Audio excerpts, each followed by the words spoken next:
नमस्कार, आप देख रहे हैं इंडिया नमा और मैं हूं आपके साथ अंजनी कुमार सिंह।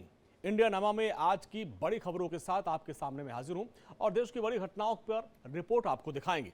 लेकिन आपको बताएं कि हम आपको कैसे राज्यसभा में सांसद जया बच्चन को राज्यसभा के चेयरमैन जगदीप धनखड़ ने आज करारा जवाब दिया, वो भी आपको दिखाएंगे। साथ ही आपको बताएंगे कि आखिर जया बच्चन की किस बयान को लेकर बवाल हुआ है।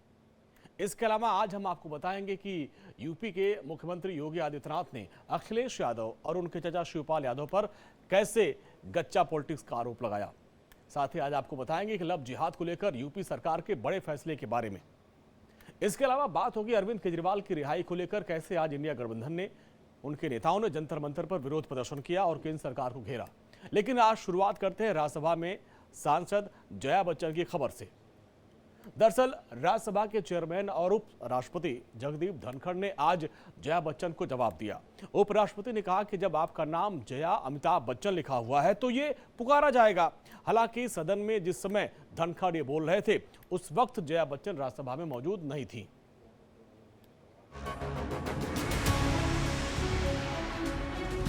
महिलाएं जो है अपने पति के नाम से जानी जाएंगी, उनका कोई अस्तित्व नहीं। क्योंकि यहाँ नाम दर्ज है। नहीं सर, इसलिए मैंने कहा उनकी कोई उपलब्धि नहीं है अपने में।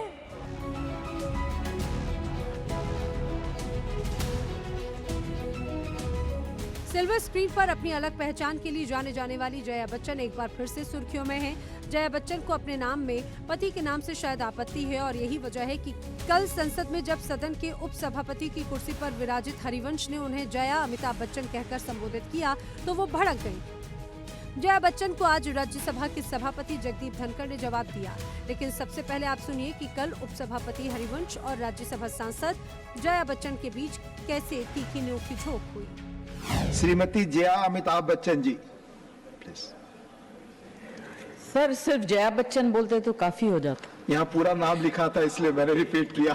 ये जो है कुछ नया तरीका निकला है कि महिलाएं जो है अपने पति के नाम से जानी जाएंगी, उनका कोई अस्तित्व नहीं। क्योंकि यहाँ नाम दर्ज है। नहीं सर, इसलिए मैंने कहा उनकी कोई उपलब्धि नहीं है अपने में और अस्तित्व नहीं। आपकी बड़ी विशिष्ट तो ये उपलब्धि जो है। नया शुरू हुआ है, आई जस्ट। जया बच्चन की इस आपत्ति पर आज राज्यसभा के सभापति ने आपत्ति जताते हुए जवाब दिया है। Honorable Deputy Chairman, Sri Harivansh ji is known and well regarded for his earnest, meticulous adherence to rules and decorum. This observation is in the context of Honorable Deputy Chairman calling Srimati Jaya Amitabh Bachchan for addressing the House on 29 July 2024. Honorable members, it is imperative that from the chair only such name as reflected in the Gazette notification can and need be called. There is a procedure that enables a member to effect change in name and style of the member. आपने जगदीप धनखड़ को सुना। अब जरा इसी साल फरवरी में जब सदन चल रहा था तब राज्यसभा के उपसभापति हरिवंश ने जया बच्चन को किस नाम से संबोधित किया था, आप भी सुनिए। माननीय श्रीमती जया बच्चन जी, प्लीज। आप अपने अनुभव बताएं। बहुत सबकी कामना है वो रिटायर नहीं हो रही है। क्या बोले? Thank you sir.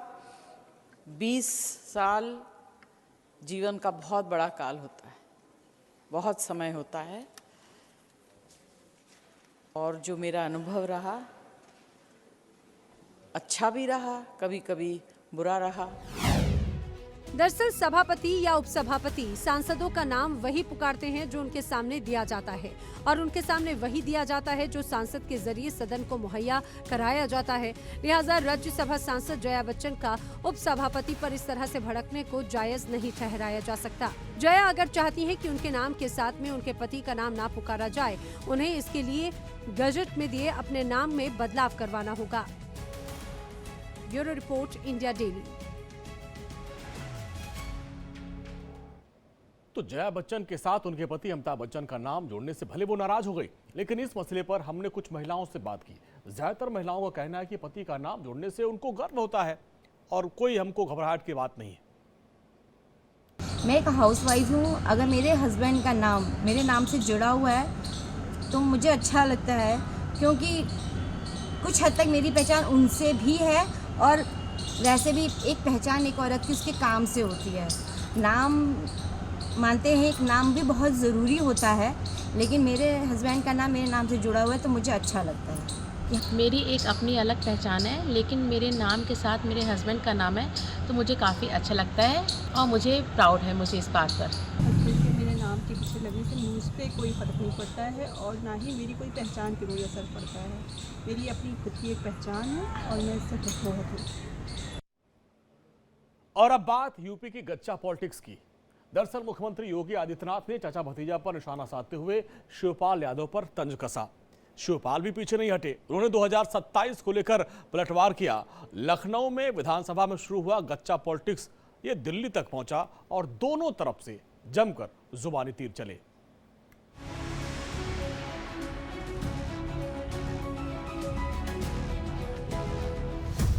सियासत में चाचा भतीजा, किसने किसको दिया गच्चा?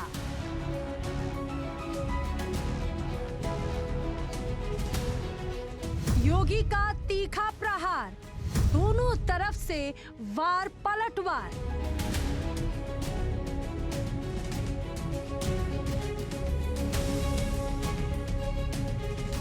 शुरू हुई 2027 की तैयारी, लखनऊ से दिल्ली तक पारा हाई।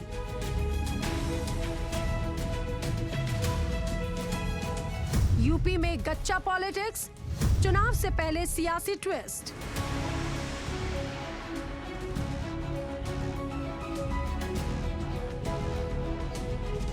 दो 2027 के विधानसभा चुनावों में अभी 3 साल का वक्त बाकी है, लेकिन यूपी की सियासत अभी से गर्मा गई है। दोनों तरफ से जुबानी तीर चलाए जा रहे हैं, एक दूसरे पर जमकर प्रहार किया जा रहा है। यूपी विधानसभा में आज सीएम योगी आदित्यनाथ ने चाचा भतीजे पर जमकर जुबानी हमले किए। सीएम योगी आदित्यनाथ ने तंज कसते हुए कहा कि चाचा को भतीजे ने फिर गच्चा दे दिया। पहले तो आपके चयन के लिए मैं आपको बधाई देता हूं। ठीक है, अलग विषय है कि आपने चचा को गच्चा दे ही दिया। चचा बेचारा हमेशा ही ऐसे ही मार खाता है, उनकी नियति ही ऐसी है, क्योंकि भतीजा हमेशा भयभीत रहता है।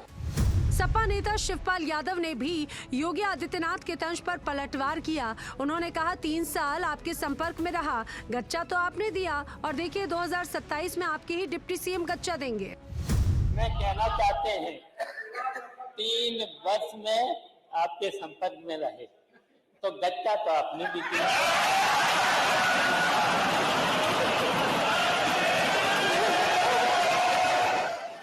अजय जी, जब आपने गच्चा दिया तो उत्तर प्रदेश इस चुनाव में पीछे रह गया, बहुत पीछे चला गया। समाजवादी पार्टी आगे हो गई। देख लेना 27 में समाजवादी पार्टी फिर से हरा देगी और आपके जो deputy minister deputy chief minister हैं वो आपको फिर गच्चा देंगे। लखनऊ विधानसभा में चाचा भतीजे वाले तंज पर दिल्ली तक सियासत गर्मा गई है। मीडिया के पूछने पर अखिलेश यादव ने मुख्यमंत्री योगी आदित्यनाथ पर पलटवार करते हुए कहा कि वो खुद दिल्ली को गच्चा दे चुके हैं। वहीं सांसद डिंपल यादव ने भी योगी सरकार पर पलटवार करते हुए कहा कि सरकार को बाढ़ और बिजली कटौती से बेहाल जनता पर ध्यान देना चाहिए। मैंने धोखा नहीं दिया, उन्होंने दिल्ली को धोखा दिया है। चाचा को गच्चा दे दिया, चाचा को गच्चा दे दिया कह रही होगी। इन्होंने दिल्ली को गच्चा दिया। उत्तर प्रदेश की सरकार को अपने कार्यों में ज्यादा रुचि और महत्व दिखाना चाहिए। जिस वो पद पे बैठे हैं, अगर इन सब बातों पे अपने काम पे ध्यान दें और युवाओं के रोजगार पे ध्यान देंगे तो मैं समझती हूँ ये उत्तर प्रदेश की हित की बात होगी और देश हित की बात होगी। पिछले कुछ दिनों से अखिलेश यादव और केशव प्रसाद मौर्य के बीच जुबानी जंग छिड़ी है। अखिलेश यादव ने फिर यूपी के डिप्टी सीएम केशव प्रसाद मौर्य के बयान पर तंज कसते हुए कहा कि बीजेपी की रणनीति होती है वो मोहरों को आगे कर देते हैं। ये बीजेपी की स्ट्रेटेजी है कि उसे आगे कर दो मोहरा। बीजेपी का स्ट्रेटेजी, उसमें आप उलझो नहीं, हमें मत उलझाओ। यूपी में 10 विधानसभा सीटों पर उपचुनाव होना है। अब ऐसे में प्रदेश की सियासत गर्माती जा रही है। जब से अखिलेश यादव ने माता प्रसाद पांडे को नेता प्रतिपक्ष बनाया, बीजेपी सपा पर लगातार हमलावर है। जिस तरह से पिछले कुछ दिनों से यूपी की सियासत गर्म है, उससे एक बात तो तय है कि आने वाले दिनों में जबरदस्त लड़ाई देखने को मिलेगी। जुबानी हमले और तल्ख होंगे, सियासत और फुल ऑन होगी। Bureau report, India daily.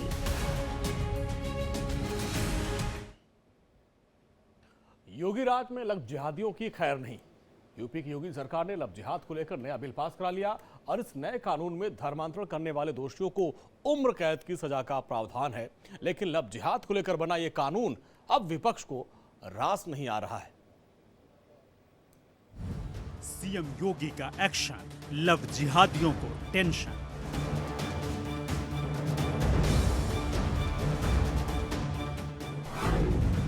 जो करेगा लव जिहाद होगा जेल में इलाज।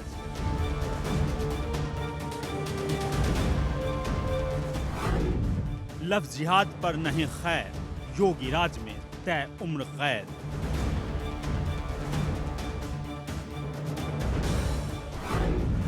लव जिहाद पर ठोस प्लान, विपक्ष क्यों हो रहा परेशान।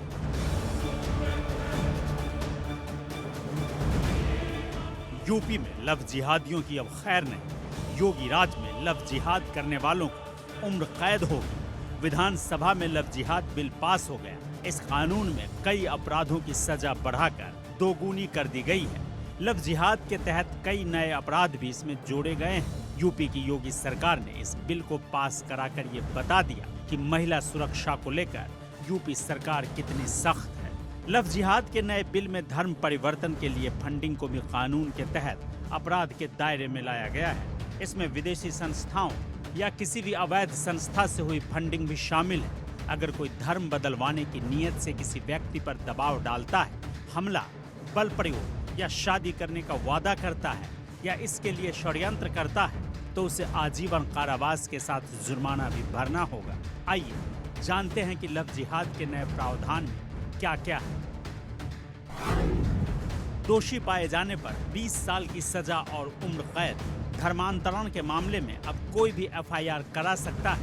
पहले शिकायत के दौरान पीड़ित या परिजनों का होना जरूरी होता था, लेकिन अब नहीं। सत्र न्यायालय से नीचे की कोई अदालत नहीं करेगी सुनवाई। लव जिहाद के मामले में सरकारी वकील को मौका जरूरी है, वरना जमानत याचिका पर विचार नहीं किया जाएगा। लव जिहाद में सभी अपराधों को गैर जमानती बनाया गया। मुख्यमंत्री योगी आदित्यनाथ मंगलवार को विधानसभा में जमकर गरजे। सीएम योगी ने दहाड़ते हुए कहा कि बीजेपी सरकार में महिलाएं सुरक्षित है। 2017 के बाद से महिला अपराध के मामलों में बहुत तेजी से कमी आई। अपराध के मामलों के निपटारे में यूपी नंबर 1 है। योगी आदित्यनाथ ने सपा सरकार पर जमकर निशाना साधा। जो मैंने कहा, महिला संबंधी अपराध दोनों प्रकार के होते हैं, घर के अंदर भी होते हैं और घर के बाहर भी होते हैं। दोनों के लिए सरकार ने उस प्रकार की सेवाएं भी उपलब्ध की हैं। घरेलू हिंसा से संबंधित मामलों में 181 की सेवा है। घर के बाहर की सुरक्षा के बारे में जागरूकता पैदा करने के लिए और उन्हें सुरक्षा उपलब्ध कराने के लिए तत्काल वो कॉल कर सके, इसके लिए 1090 की सेवा उन्हें उपलब्ध कराई गई है। लेकिन साथ साथ क्विक रिस्पांस टीम 112 इन दोनों के साथ इंटीग्रेट करके अगर कहीं भी कोई अपराध होता है, अगर इन तीनों में से किसी को भी कॉल करेंगे तो वहां पर आपको सेवा उपलब्ध होगी। तो इधर लव जिहाद के कानून को लेकर अखिलेश यादव ने योगी सरकार पर निशाना साधा है और कहा कि बीजेपी से क्या उम्मीद करेंगे। उन्होंने कहा कि बीजेपी की सांप्रदायिकता का दिया बुझने जा रहा है। देखिए, ये जो कानून आ रहा है कि लव जिहाद, आप बीजेपी से क्या उम्मीद करोगे? बीजेपी नौकरी थोड़ी देगी। अच्छा, बीजेपी इसीलिए हारी है, उसी रास्ते पे हैं जिस रास्ते से ये हारे हैं।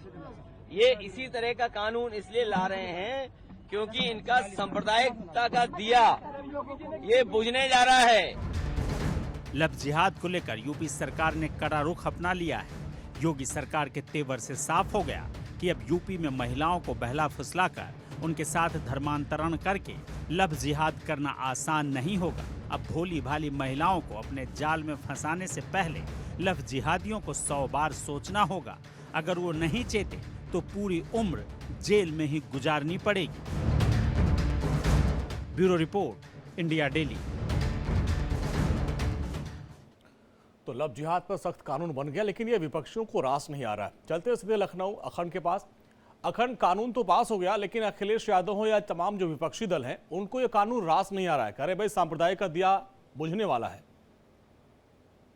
जी बिल्कुल। अब जिस तरीके से अखिलेश यादव का जो बयान आया है, उस अखिलेश यादव के बयान के बाद तो ये समझा जा सकता है मुख्य विपक्षी दल है समाजवादी पार्टी और उसके राष्ट्रीय अध्यक्ष हैं अखिलेश यादव, अगर ये बयान दे रहे हैं कि सांप्रदायिकता से जोड़कर उसे देखा जा रहा है और ये सब कुछ सांप्रदायिकता की चश्मे से ही ये सारा कानून या विधेयक बनाया गया, तो जाहिर सी बात है विपक्ष एकमत है। विपक्ष की बात अगर कहेंगे तो चाहे कांग्रेस हो या समाजवादी पार्टी, क्योंकि उत्तर प्रदेश विधानसभा की बात अगर करते हैं तो मुख्य विपक्षी दल समाजवादी पार्टी है, कांग्रेस की संख्या सिर्फ 2 है और बाकी कोई दल विपक्ष के रूप में तो नहीं दिखाई देता।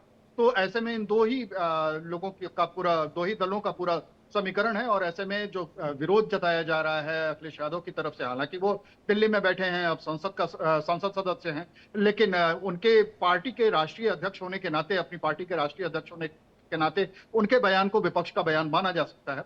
और जिस तरीके से उन्होंने बयान दिया कि ये राजनीतिक चश्मे से देखा जा रहा है, बीजेपी उसी रास्ते पे चल रही है जिसके चलते वो चुनाव हारी थी, जनता ने इसे नकारा था, तो बिल्कुल ये माना जा सकता है कि विपक्ष कहीं भी इस पूरे विधेयक से न पहले सहमत था न और अब सहमत है। अब जबकि उसमें और भी सख्त कानून ऐड किए गए हैं और भी सख्त पहलू उसमें डाले गए हैं, सजा का प्रावधान तगड़ा किया गया है, उसे और ज्यादा कठोर बनाया गया है, तो ऐसी स्थितियां अगर बनती हैं तो निश्चित तौर पर अखिलेश यादव को इससे ऐतराज होगा और वो एक राजनीतिक बयान, उनका जो आना था वो राजनीतिक बयान आया भी, उन्होंने उसी तरीके से उसका विरोध भी किया है इस विधेयक का।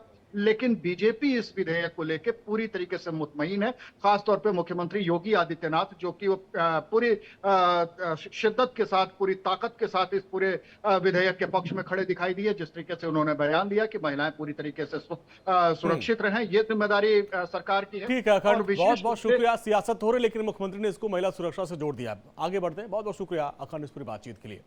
आज लोकसभा में भी जाति जनगणना और ओबीसी आरक्षण को लेकर 3 नेताओं में आपस में जबरदस्त बहस हो गई। तीनों नेता आपस में भिड़ गए। बीजेपी के कद्दावर नेता सांसद अनुराग ठाकुर ने सबसे पहले राहुल गांधी पर जाति को लेकर तंज कसा, जवाब राहुल गांधी ने दिया। इसी बीच अखिलेश यादव भी बहस में कूद पड़े। आप भी सुनिए तीनों नेताओं के बीच में जबरदस्त कैसे बहस हुई। सर, ओबीसी की बात, जनगणना की बात बहुत की जाती है। माननीय सभापति जी, जिसकी जात का पता नहीं वो गणना की बात करता है।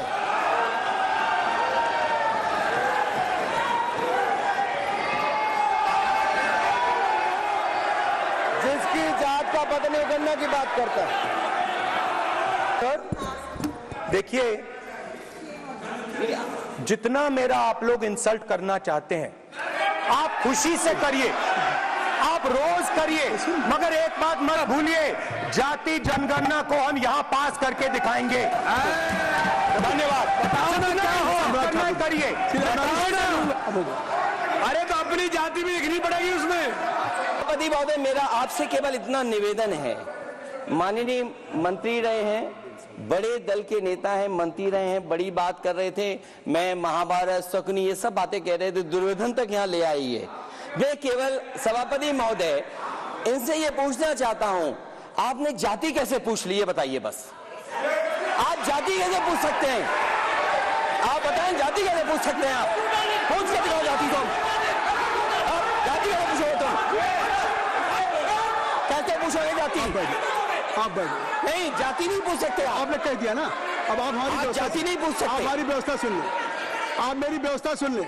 कोई सदन में किसी की जाति नहीं पूछेगा।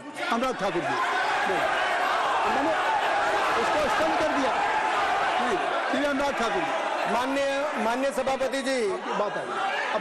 माननीय सभापति जी, उस समय के प्रधानमंत्री स्वर्गीय आरजी वान जी ने यही कहा था कि ओबीसी के आरक्षण का विरोध करता हूं। ये तो सदन में है।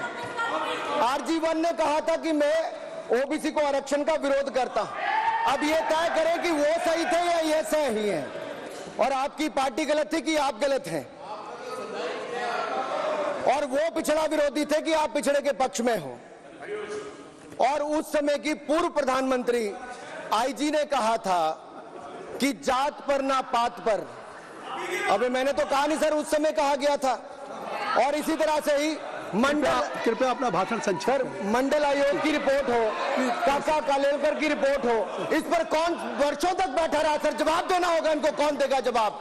अगर उस समय उसको लागू कर दिया होता तो आज ओबीसी के अधिकारी भी ज्यादा होते, बाकी भी होते। और यही नहीं सही, इन्होंने दलित के साथ, आदिवासी के साथ, ओबीसी के साथ विरोध किया। ओबीसी कमीशन को तो संवैधानिक दर्जा भी नहीं दिया। अगर संवैधानिक दर्जा दिया तो मोदी सरकार ने आकर दिया है मान्यता की। तो सबका जो मकसद है वो ओबीसी वोट बैंक को पाने का है और इसीलिए पूरी बहस हुई। आगे बढ़ते हैं, दिल्ली की सियासत की बात करते हैं। दिल्ली के मुख्यमंत्री अरविंद केजरीवाल की गिरफ्तारी के खिलाफ आज इंडिया गठबंधन के नेताओं ने जंतर मंतर पर प्रोटेस्ट किया। विरोध प्रदर्शन में दिल्ली की मुख्यमंत्री की पत्नी पहुंची हैं, सुनीता केजरीवाल। उन्होंने कहा कि उनके पति अरविंद केजरीवाल के जान को खतरा है।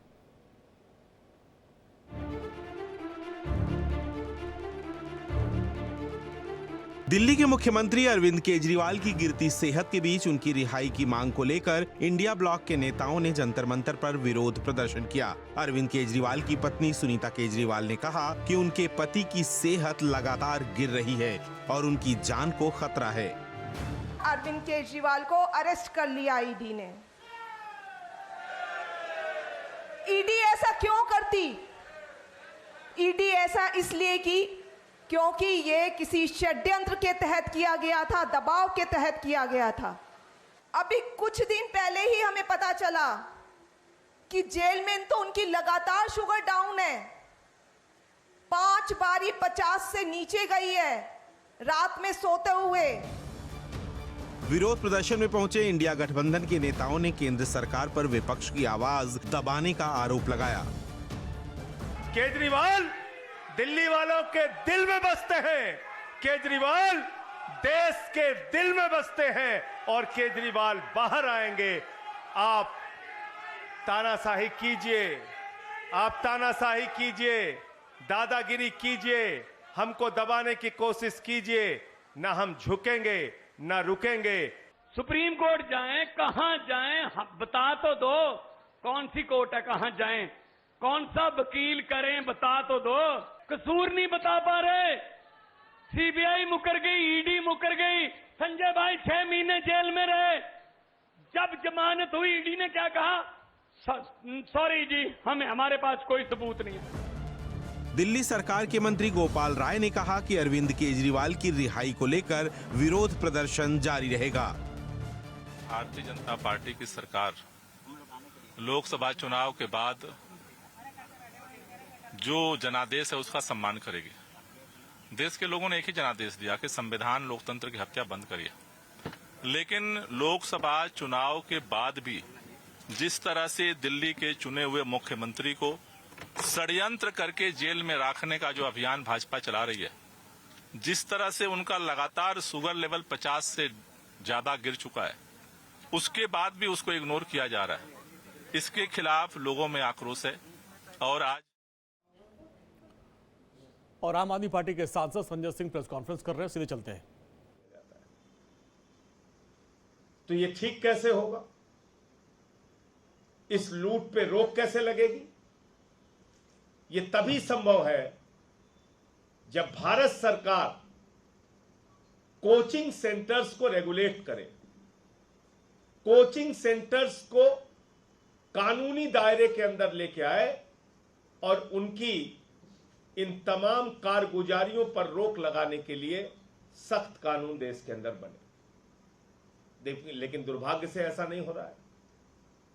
क्यों नहीं हो रहा है?